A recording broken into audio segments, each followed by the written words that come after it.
have you paid attention to the news lately? Do you know what they're doing in Europe? Do you all know what they're doing in Europe?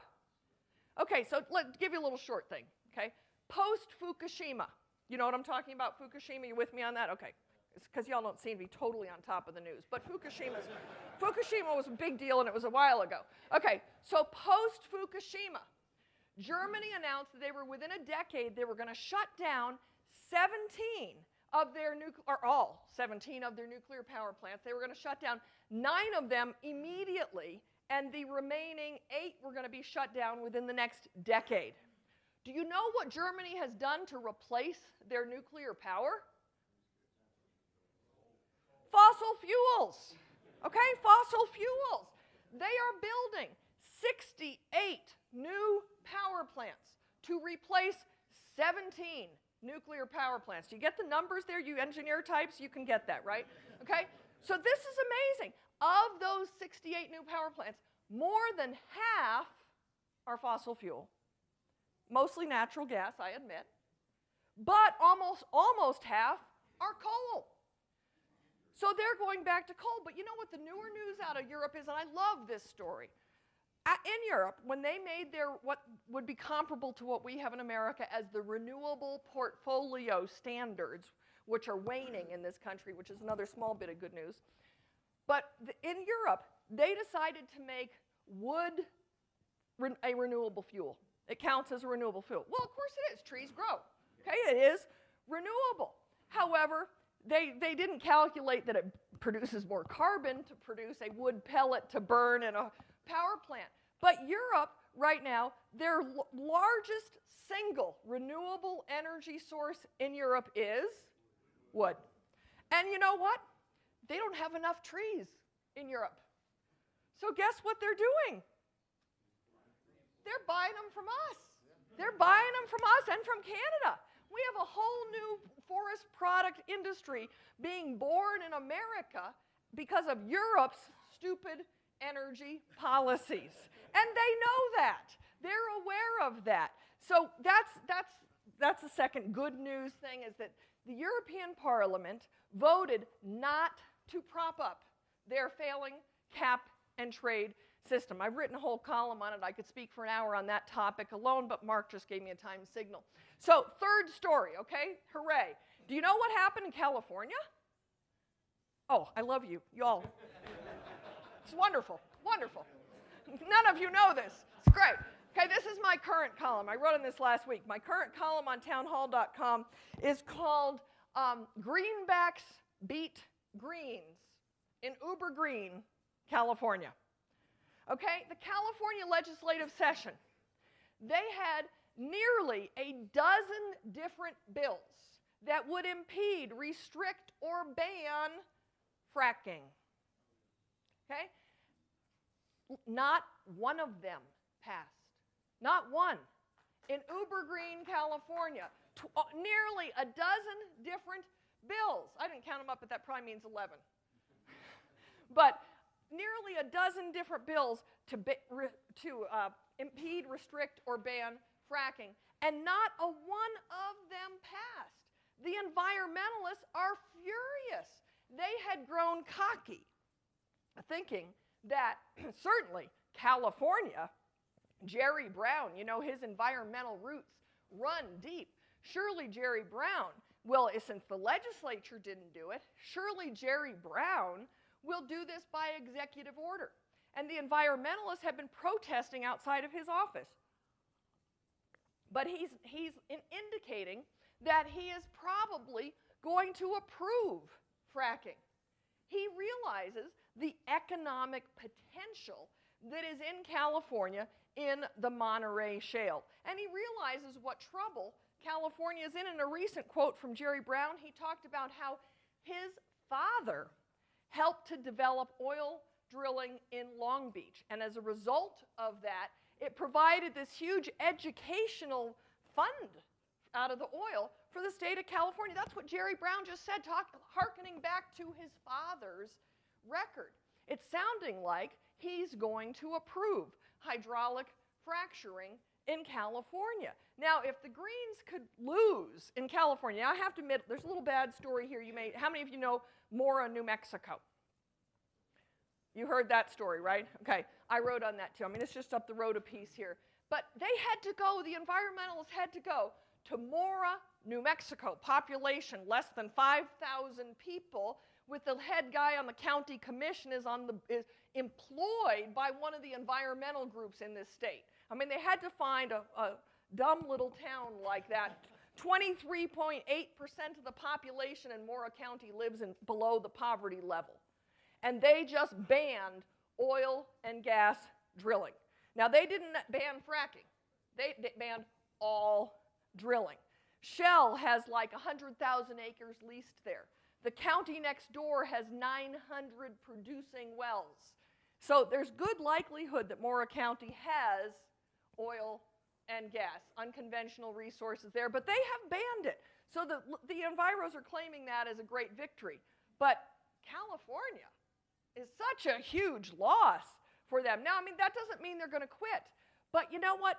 There's hope. The environmentalists are behaving now like cornered rats.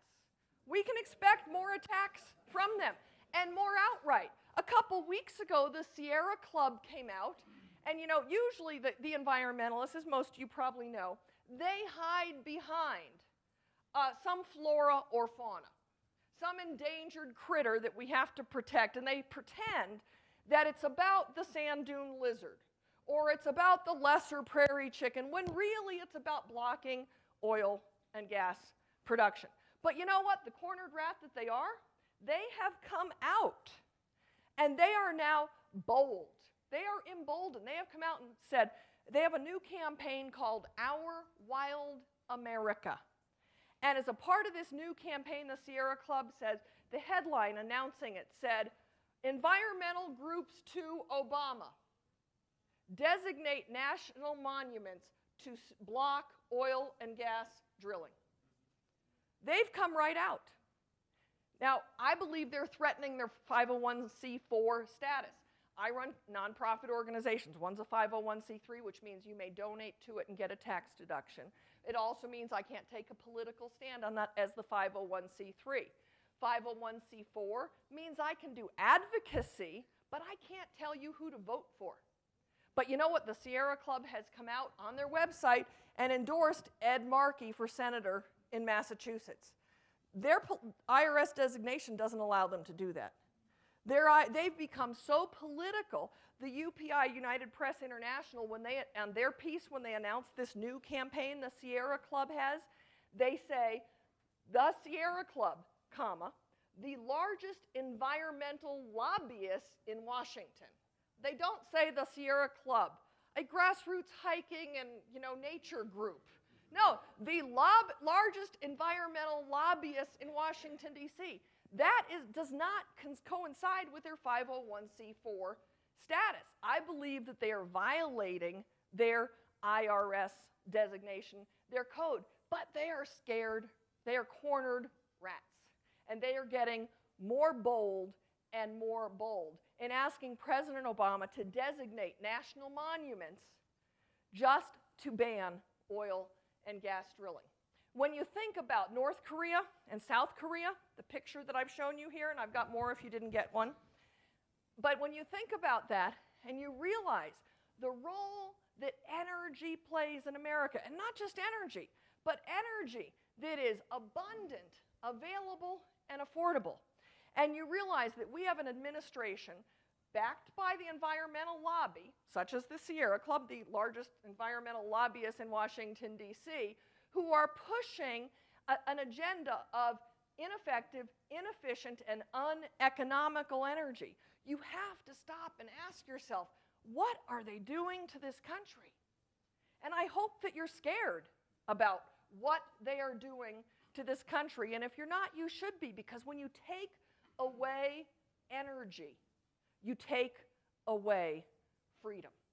And that's why energy is so important for this country. And that's why it's such an important message for each one of you to take home with you, whether it's in a bumper sticker on your car, whether you read my column each week as it's out in townhall.com, where I take a current news story and connect it with data to give you talking points. Because I understand that for most of you, you are busy keeping your nose to the grindstone doing what you do. And I can't do what you do. I couldn't do your job. But my job is to follow this stuff and to see what's going on. And so I hope that each one of you will give me a business card so I can add you to my email newsletter distribution list, even though someone here told me you hear from me every day. That is not true. I only send out one a week. I send out my column once a week. But every now and then we'll send you an alert. We'll ask you to call Congress, for example. Sally Jewell, the new Secretary of the Interior, was the the CEO at REI. You all know that, right? Okay. If you go to the Sierra Club's website and you look under benefactors, you will see that the REI is a Sierra Club benefactor. That's scary. That is very scary. And I encourage you, in my column I wrote on, I can't even remember what was it, Mora that I wrote on? No, it was on it was last week. It was on Sierra Club and their Wild America campaign. The Department of the Interior says that we agree with these designations, but we want public involvement. We want to know what the grassroots thinks. Well, that implies that if the grassroots says no, no, no, they might listen. So in my column, for example, I give you the phone number of who to call. And I encourage you all to take advantage of those things. As Eddie could tell you, we beat the sand dune lizard listing in the Permian Basin. We fought hard to beat that listing. But you know what? We won. The sand dune lizard listing, I believe, is the first time in the history of the endangered species that a community that would be impacted stood up and fought. And we won. I think there's good things happening. There's scary stuff going on out there, but I see a trend happening, and I think it's in our favor because the public is beginning to feel the impact of the increased energy prices of this president's policies. And I believe that together that we can spread the message that energy makes America great. Thank you.